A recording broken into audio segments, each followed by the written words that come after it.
Hi, my name is Everett. Today I'm reading Dragon Masters, Saving the Sun Dragon by Tracy West. Chapter 1, Dragons in the Sky. Drake shaded his eyes from the sun. He was standing in the Valley of Clouds behind King Roland's castle. Not long ago, Drake had never ever been into the castle, but now he lived there. And he had an important job. He was a dragon master, someone who had been chosen by the dragon stone to work with dragons. Above him, 3 dragons flew in the bright blue sky. Griffith, the wizard who taught the young dragon masters, watched as the dragons practiced flying. Vulcan, a big red fire dragon, flew across the valley. He shot a burst of fire into the air. "Nice one!" yelled his dragon master, Rory. She had hair as red as Vulcan's flames. Shu, a beautiful blue water dragon, didn't have wings. She glided through the air, riding the wind. Bo, her dragon master, watched her with a peaceful smile on his face. The best flyer was the yellow and white sun dragon, Khepri. She looped and swirled in the air. Then a rainbow streamed from her mouth. It arced across the sky. Khepri's dragon master, Anna, danced in the grass below her dragon. Her long black hair swayed behind her. Drake's dragon, Worm, was not like the other dragons. He was an earth dragon with a long brown body. He couldn't fly, but Drake was just learning. Worm could move things with the power of his mind. What other amazing things can Worm do? Drake wondered. He knew he had even more to learn about his dragon. "It feels good to be outside, Worm," Drake asked. "It feels good to be outside, right, Worm?" Drake asked. The green dragon stone around Drake's neck tingled a bit. He smiled. Each of the dragon masters wore a piece of the stone. It helped them connect with and train their dragons. When the stone glowed, Drake knew that he and Worm had a very strong connection. Drake sometimes could hear Worm's voice inside his head when they were connecting, but the dragon master stones had not glowed yet. Drake looked back up at the sky. Khepri's whole body shone with light. Then Drake understood. "Oh, I get it. Khepri has light powers because she's a sun dragon, right?" Drake asked the other dragon masters. Rory snorted. "Of course that's why. It's like how fire dragons have fire power and water dragons have water power." Rory can be friendly sometimes, Drake thought, and other times she is not friendly at all. His face turned red. "I'm still learning," he said. "I haven't been a dragon master as long as you." Rory, Bo, and Anna had already been training for weeks when Drake got to the castle. He still felt like he had a lot of catching up to do. Above them, Vulcan swooped down from the sky, showing off shooting another stream of fire. It hit the ground next to Griffith, and the grass burst into flames. The wizard jumped to the side. "Careful there, Vulcan," Griffith called out. He pointed a finger at the fire. Water flowed from his fingertips and the flames went out. Drake's eyes grew wide. "I'll never get tired of seeing wizard magic," he said to Bo, who was standing beside him. Bo nodded. Drake looked over at Worm. The dragon's eyes glowed brightly green. "That's strange," thought Drake. "His eyes glow when he's using his powers. What could he be using his powers on right now?" Worm was staring up at the sky. Drake followed his gaze. Worm was looking at Khepri high in the air. Her white wings had stopped flapping. Worm must have sensed that she is in trouble. "Watch out! Khepri is falling!" Drake yelled. Chapter 2, A Sick Dragon. Anna looked up and started to scream. The other dragon masters looked up to the sky. Griffith pointed at Khepri. "I'll try to slow her down," the wizard cried. Lightning sizzled from his fingers, but before Griffith could use his magic, red blur shot across the sky. It was Vulcan, flying faster than Drake had ever seen him fly before. He lunged for Khepri and grabbed her with his front claws. "Go, Vulcan!" Rory cheered. Vulcan flew in a circle around the valley, slowing down. Then he gently placed Khepri in the grass. Everyone ran to Khepri. The dragon's eyes were closed. Her breathing was loud and heavy. Anna stroked Khepri's head. "Oh, Khepri, are you all right?" she asked, her voice shaking. Griffith leaned over Khepri, frowning. "I'm afraid she doesn't look well," he said. Anna turned to the wizard. "She has seemed a little off since last week when the tunnel caved in. She gets tired easily, and sometimes her eyes look cloudy. I should have said something. Griffith put a hand on her shoulder. "It's not your fault, Anna," he said. "But are you sure Khepri started looking sick after that night in the tunnel?" Anna slowly nodded her head. "Yes, she was fine before then." Drake, Bo, and Rory looked at one another. A week before, they had all tried to sneak out of the castle in with their dragons. Since King Roland wanted to keep their dragons a secret, most dragon training had to take place underground. The dragon masters had only wanted to get outside to do some night flying. Then a glowing red orb had flown into the tunnel that led to the valley. The red ball of light scared Vulcan, so he tried to get away. His huge body banged into the tunnel walls, and he had made the tunnel cave in. They were trapped. Worm had used his mind powers to help them escape. He broke up the big rocks blocking the tunnel using only his thoughts. Worm had saved them all, but now something was wrong with Khepri. "Why did you ask about the cave in, Griffith?" asked Bo. "The red orb worries me," Griffith answered. "It must have been made by a dark wizard, as I feared. The dark magic can make sun dragons sick."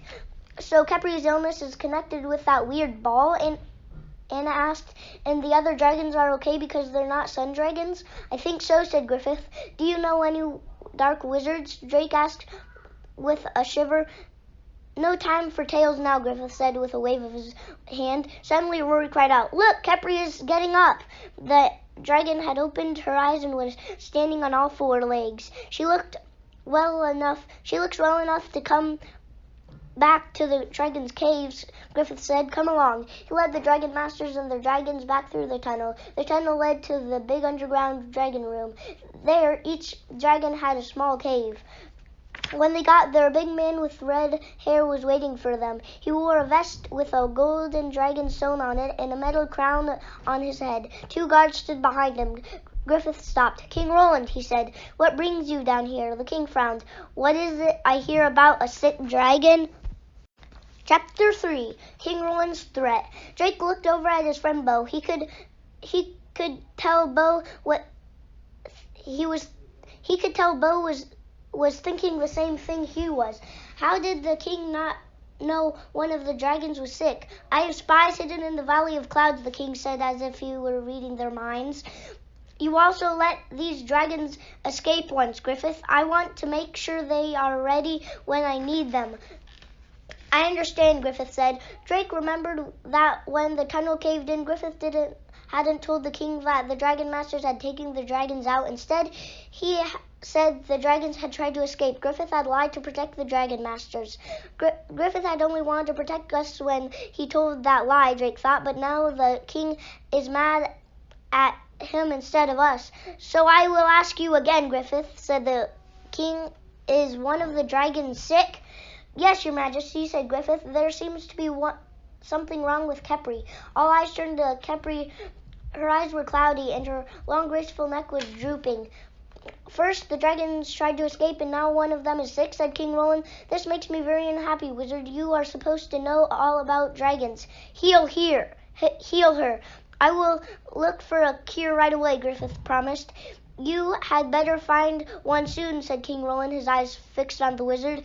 "If not, I will find another wizard." King Roland turned and stormed out of the caves. His guards followed. Drake's stomach did a flip. Another wizard? What would we do without Griffith? "What do we do now?" Anna asked Griffith, stroking Khepri's head. "I have many books about dragons," the wizard replied. "We will start there." "We? You mean we can help?" Drake asked. "Of course," said Griffith. "Please take your dragons into the caves, then meet up in the training room. We must act quickly to save Khepri." Chapter 4. The Wizard's Potion.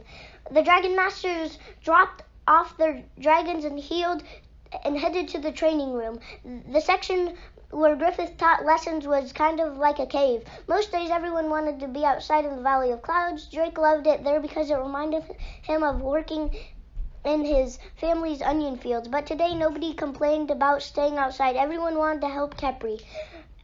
When they walked into the classroom, they saw a giant pile of books on the table. "Everyone take a book," Griffith said, pointing to a stack of books. "A dark wizard made that orb, so we must find a cure for the sun dragon who have been touched by dark magic. Quickly, now." He was already flipping through all about sun dragons. Drake took Dragons 101 back to his desk. The room was quiet except for the sound of turning pages. Drake read and read, but couldn't find anything. No one could. Then Rory held up Dragon lower. "I found something," she cried. "Listen, each sun dragon is born with a moon dragon twin. These twins can cure each other of almost anything.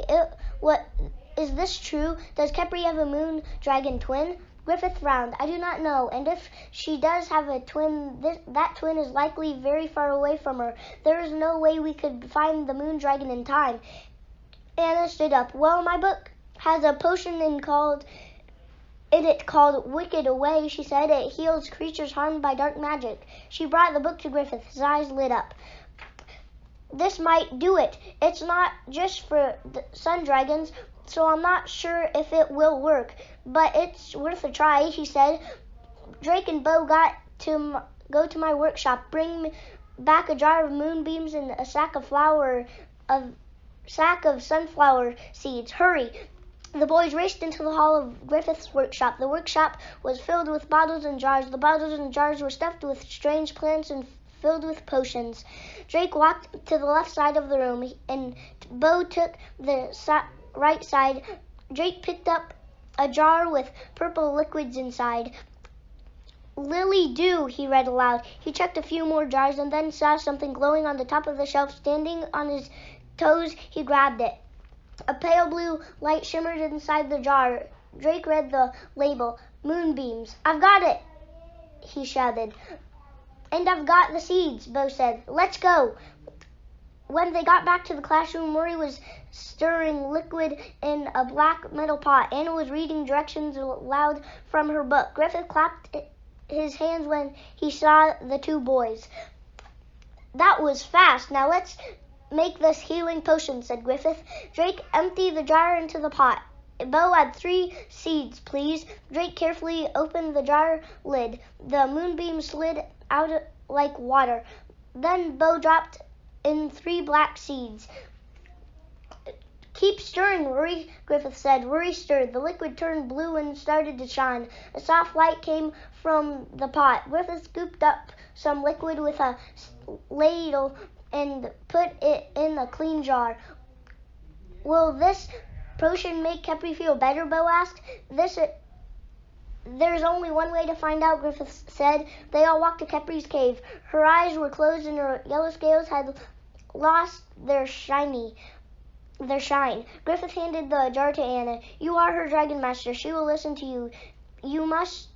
She must drink this," he added. Anna nodded. She walked up to Khepri. "I have something for you," she said softly. Khepri opened her eyes. She smiled when she saw Anna. "We made it for you, to make you well again," Anna said, holding up the jar. Khepri opened her mouth and Anna slowly poured the potion inside. "This has got to work," she whispered. Chapter 5. Anna's Story. The dragon masters crowded around Khepri. "Feel better?" Anna asked the dragon, but Khepri just closed her eyes again. Bo looked at Griffith. "Will the potion work right away?" "I do not know," Griffith said. "We must wait and see. You all should head to dinner while I stay with Khepri." "I'm not leaving her," Anna said firmly.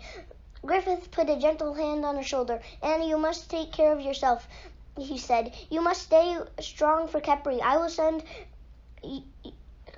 for you if anything changes." The dragon masters left the caves, leaving a worried wizard and a sick dragon behind.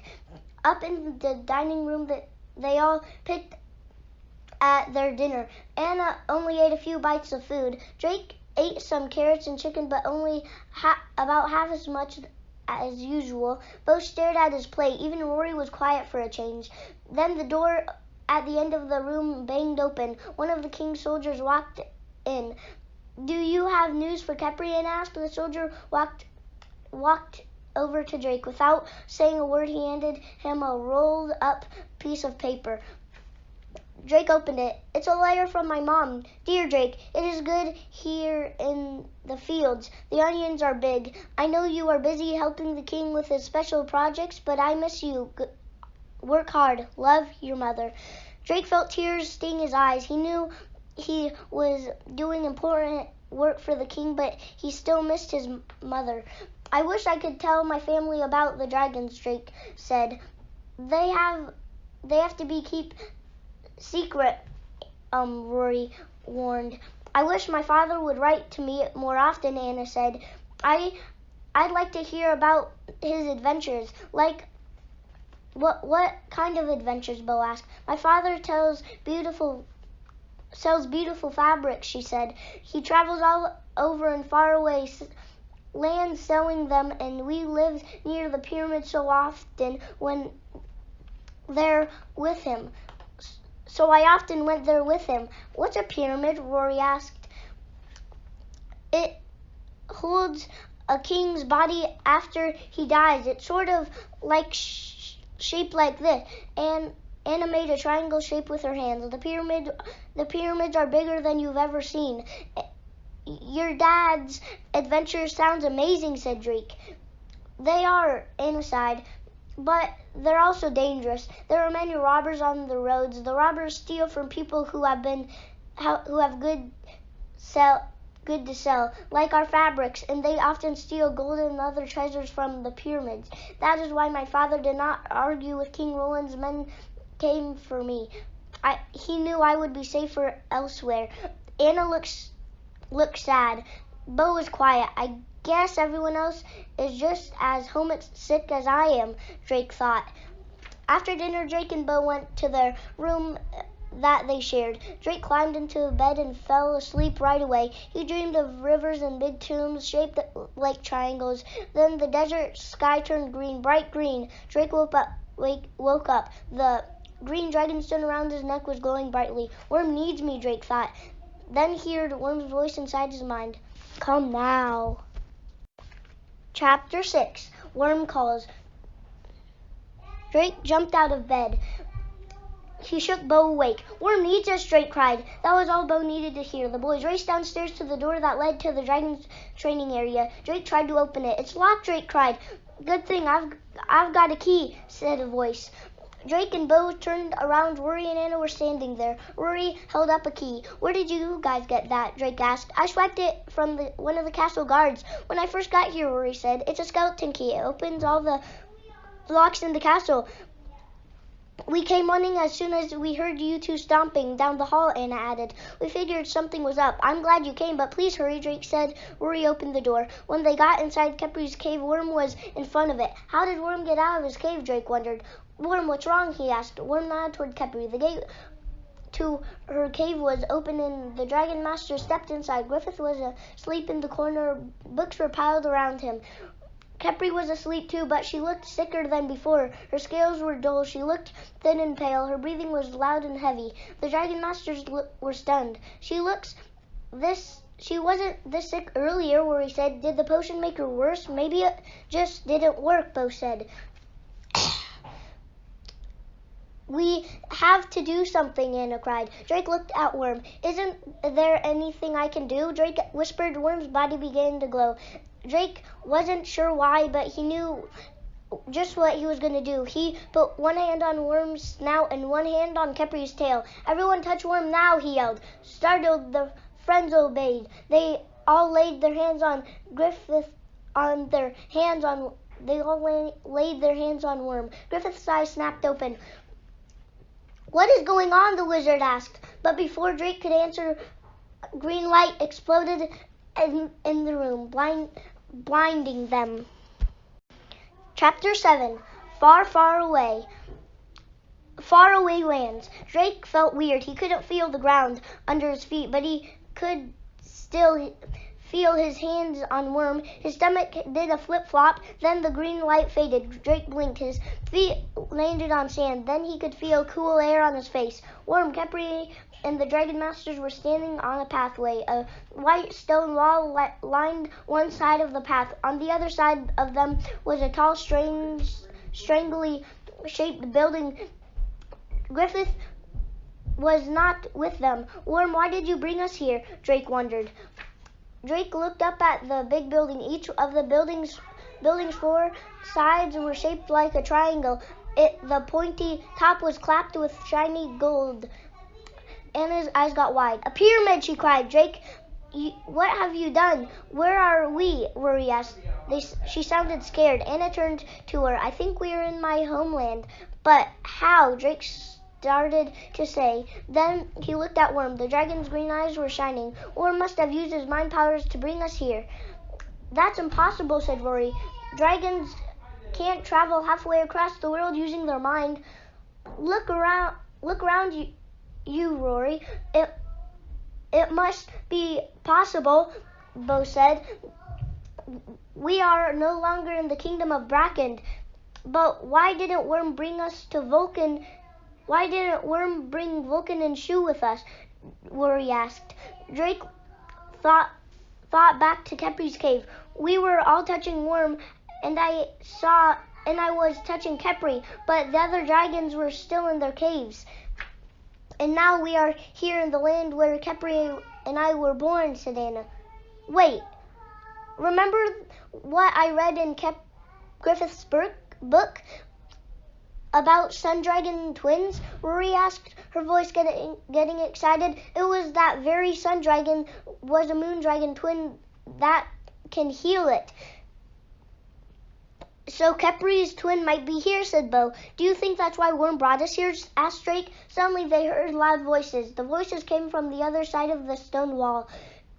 Drake didn't understand that language, but Anna did. Oh no, robbers! They often come to the pyramids to steal things. That must be why they are here. We cannot let anyone see our dragons. But there's nowhere to hide, said Bo. Just then, a boy stepped out of the shadows. He had golden brown skin and black hair like Anna. Follow me, he said. Chapter 8, A Strange Boy. Rory stepped closer to the boy. Why should we follow you? She asked. We don't even know you. Trust me, the boy said. Just as the robbers' voices grew louder, I am surprised to see that you have dragons, but I know how to keep them safe. Come on, we must hurry, Anna said. They had no choice. The boy waved for them to follow. He touched the pyramid. One of the biggest stones pushed in, revealing an open door. A secret door, Drake thought. Inside, quick, the boy said. First dragons. He stepped aside to let them in. Khepri was weak, but Worm nudged her gently with his nose. She stepped through the door. As Drake walked past the boy, he saw a cord around the boy's neck. Something green and sparkling was dangling from the cord, a dragon stone. The boy slipped in behind Drake, and the secret door closed. They were inside a dark tunnel. Flaming torches lined the walls. Drake turned to the boy. Who are you? Are you a dragon master too? He pointed to the green stone around the boy's neck. Anna, Rory, and Bo gasped when they saw it. The boy smiled. My name is Hiru, he said. I do not know what a dragon master is. My father gave me the stone. King Roland calls us dragon masters, Drake explained. We are chosen by the dragon stone to work with the dragons. I have not heard of King Roland. Are you from far away? Hiru asked. Bo nodded. Very far. Hiru frowned. How strange. Can you tell me why Wadey brought me here tonight? Anna was stroking Khepri's neck. The dragon eyes seemed to be brighter now that she was inside the pyramid. Who's Wadey? Drake asked. Hiru grinned. He is my dragon. But by now they had left the tunnel. They were inside a dark room. Drake looked up. The ceiling was so far above that he couldn't see it. Then something appeared in the darkness. A huge black dragon flew down from the ceiling. His eyes glowed bright yellow. Aye! With a loud cry, the dragon flew down, charging right at them. Chapter 9, Khepri and Wadey. Get down, everyone, Drake yelled. The dragon masters all ducked, but the dragon was not after them. He came to a stop right next to Khepri. The dragon was wrapped his wings around her and made a happy purring sound. It looks like they know each other, Drake said, pointing to the two dragons. Wadey was gently stroking Khepri's back with one of his wings. His eyes were closed and his head was drooping. Wadey had black scales and Khepri had white scales, but they had the same graceful bodies and yellow-tipped wings. They look a lot alike, said Bo. Yes, except that Khepri has light scales and Wadey has dark scales, added Drake. Light and dark, like the sun and the moon, Rory yelled, and his mouth dropped open. This is what we'd been hoping for. Hiru looked thrilled. Wadey is a moon dragon. My father taught me that all moon dragons have a twin, a sun dragon, he said. Wadey must have known that Khepri would be in the pyramid tonight. That explains why he suddenly flew off earlier. I'm glad I followed him here. Drake started to figure it out. So Khepri must have known that Wadey could heal her, he said, and she must have told Worm about the twin. That's how Worm knew to bring us here. Is Worm an earth dragon? Hiru asked. Drake nodded. They have amazing powers, said Hiru. Worm did not think when he brought Khepri here. Rory gave Drake a high five and hugged Worm. Thank you, Worm. Then Bo looked nervously at Khepri and Wadey. Look, Wadey was standing on his hind legs with his wings spread out wide. Everyone step back quickly, Hiru yelled. They moved away just as Wadey opened his mouth. A ribbon of dark colors streamed out of it. It almost looks like a rainbow, Drake thought, except it's all blue and black and purple. Wadey's rainbow ribbon grew and grew. It started to swirl around Khepri's body. She stirred a little, but her eyes were still closed. Anna squeezed Drake's hand. The light from the blue and purple rainbow were growing and shone brighter. Was growing bigger and shone brighter. The Dragon Masters had to shield their eyes. Then whoosh, the light swirled all around them. Chapter 10, Robbers. The light began to fade. Drake blinked. Everyone looked at Khepri. The white scales looked shiny again. Her eyes were open and clear. She did not look sick anymore, just a little tired. Khepri! Anna cried happily. She started to run toward her when... Bam! They heard a sound of wood breaking. Loud voices were coming from the tunnel that led to the hidden chamber. The robbers are coming, Annie yelled. We must get out of here. Rory balled her fists. We'll fight them, she growled. Khepri and Wadey roared on as four men dressed in black ran into the chamber. They carried bows and arrows, spears and clubs. When the robbers saw the dragons, they stopped with their eyes wide. Then one of the men started yelling to the others. The men raised their weapons and took aim at the dragons. They want to capture the dragons, Anna warned. Wadey quickly sprang into action. He shot a black beam of light out from his mouth. The beam hit the first robber in the chest and knocked him down. Drake's heart pounded. He moved closer to Worm. Then the second robber stepped forward. He sent an arrow flying at Khepri. No, Anna cried. Then she jumped into the path of the arrow. Chapter 11, Flying. Drake watched in horror as the arrow flew toward Anna. He dove toward her, hoping to knock her out of the way, but before he could reach her, the arrow stopped in midair, inches from Anna's face. Drake's hand with a thud, he picked himself up and looked at Worm. The dragon's green eyes were glowing. Drake knew that meant Worm had used his mind powers to stop the arrow. The arrow fell to the floor, and Worm wasn't finished. Next, the weapons flew from their hands and the robbers. They slammed into the wall, breaking into pieces. The four robbers floated up off the floor. Their legs dangled beneath them. They shouted at Worm. Drake could see the green light, and Worm's eyes started to flicker. Worm can't hold them up there much longer, he guessed. We must get out of here. Get the dragons, Hiru yelled. Hiru and Rory climbed onto Wadey. Anna climbed onto Khepri's back. Drake and Bo climbed onto Worm. Wadey, blast the top of the pyramid, Hiru ordered. Wadey aimed a black beam of light at the top of the chamber. A bright rainbow ribbon came from Khepri's mouth and joined it. The top of the pyramid opened up. Now we fly out, Hiru said. Go! Wadey flew up, and Khepri flew up behind her. Worm stayed on the ground. The light in his eyes kept flickering. The robber's feet almost touched the floor now. Drake saw that Worm couldn't use his powers to do many things at once. He knew his dragon couldn't fly like the others' dragons, but Worm could take them somewhere else in a flash if he was strong enough. Worm, get us out of here, Drake yelled. Worm let go of the grip of the robbers.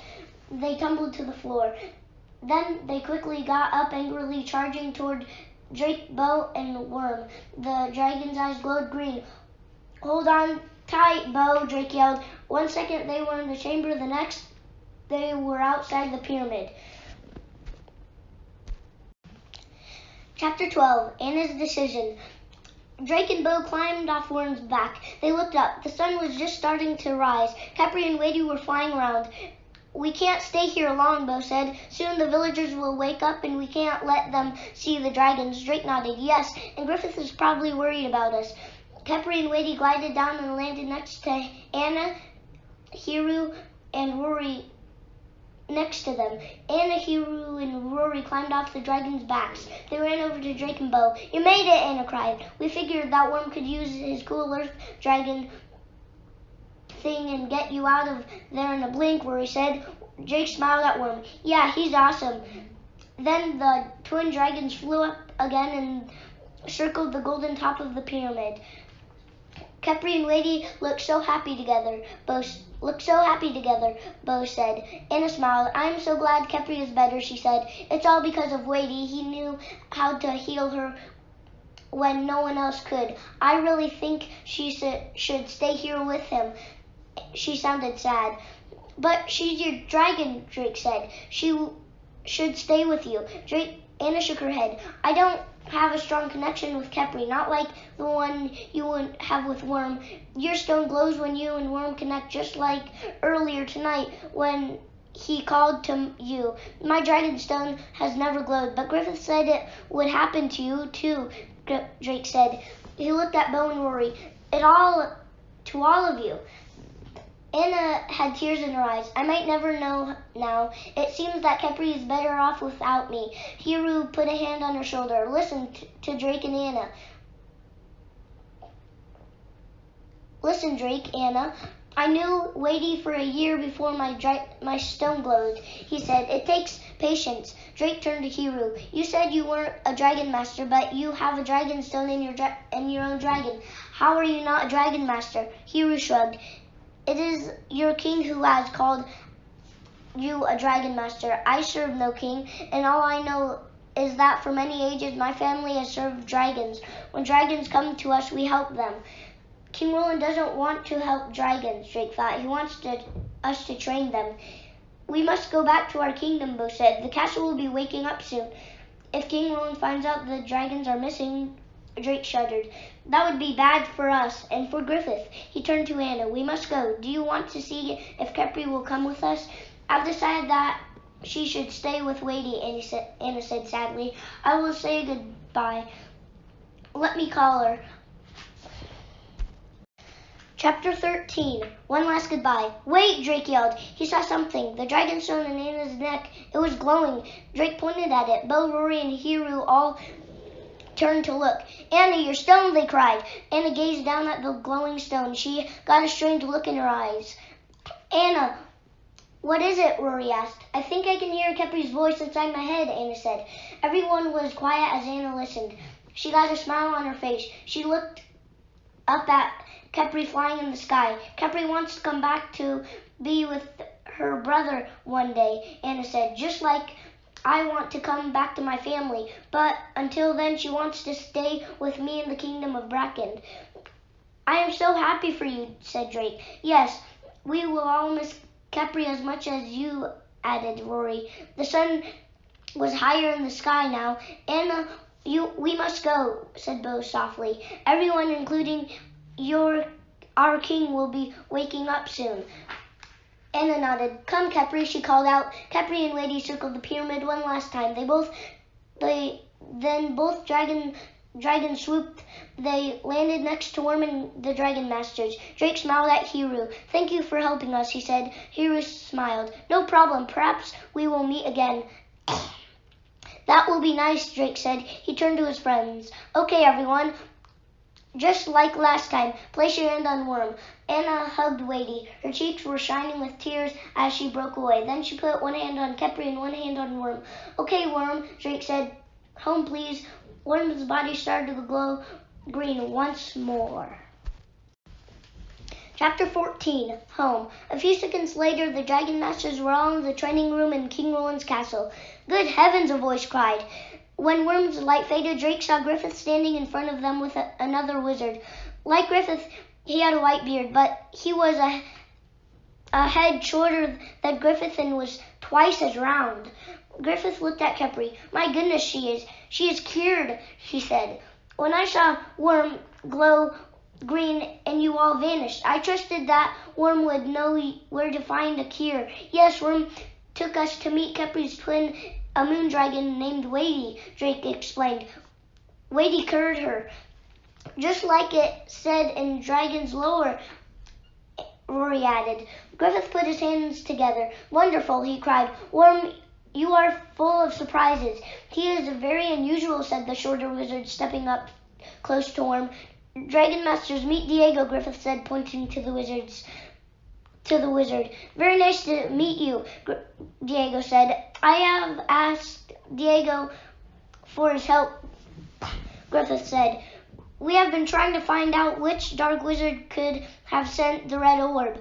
I know only one wizard with a heart evil enough for this type of dark magic, Diego said. His name is Maldred. Drake shivered. Why would Maldred send the orb here? That's something we still have to figure out, Griffith said. Diego put an arm around Griffith's shoulder. Together, everyone was quiet as they thought about this. Then the loud voice of a castle guard broke the silence.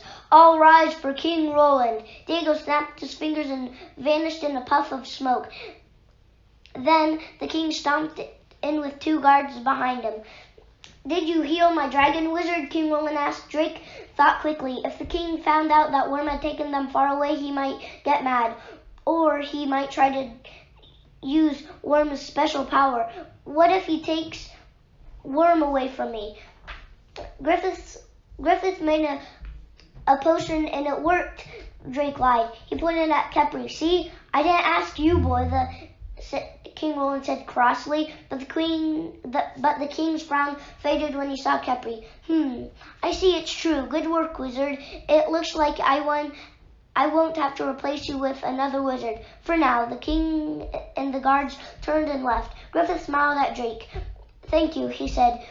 Will you tell the king about the dark wizard named Maldred? Bo asked. There's much his army can do against Maldred's dark magic, Griffith said. There's not much his army can do against Maldred's dark magic, Griffith said. It will be up to us to protect this kingdom. Rory snorted. Vulcan won't be afraid of some old wizard, and Vulcan won't be fighting that wizard alone, Anna said, looking at Khepri. All of us will help. Drake looked at Worm. He was proud of how his dragon had helped Khepri. Yes, he said, turning to his friends. Whatever happens, we're all in this together. The end. I hope you liked this recording. I hope you can come back and listen to me with my next Dragon Masters audiobook.